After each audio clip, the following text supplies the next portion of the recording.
One of the most rewarding things is being able to see my patients from beginning to end.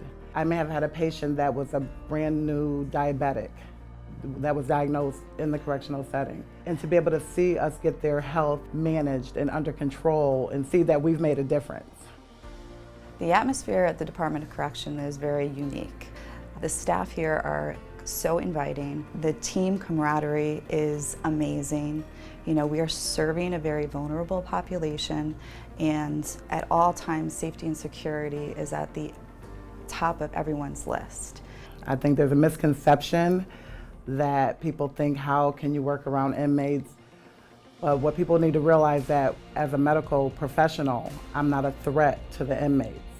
So they're happy to see us. They're happy we're there to provide care for them.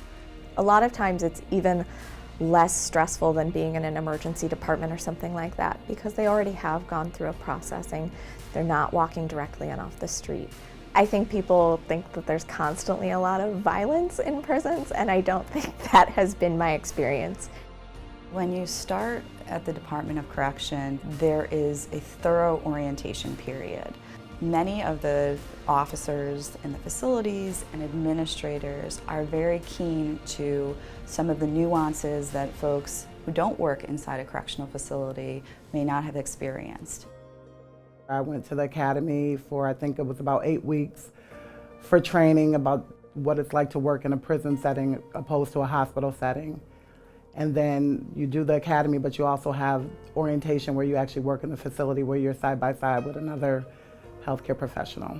Once I got here, I realized that I learned a lot on the job.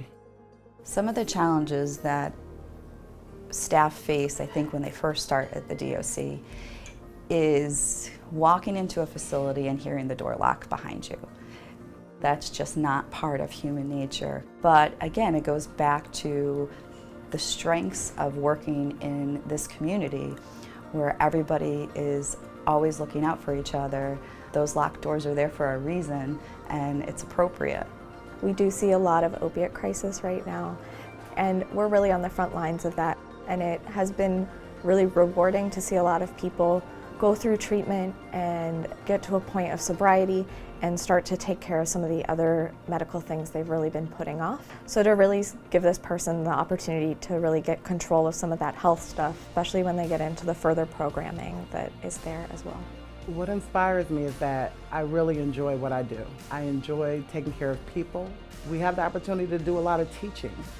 A lot of our population never seeked health care services prior to being incarcerated. So just to see the difference that we have made in many of our patients' lives, that's one of my most rewarding things.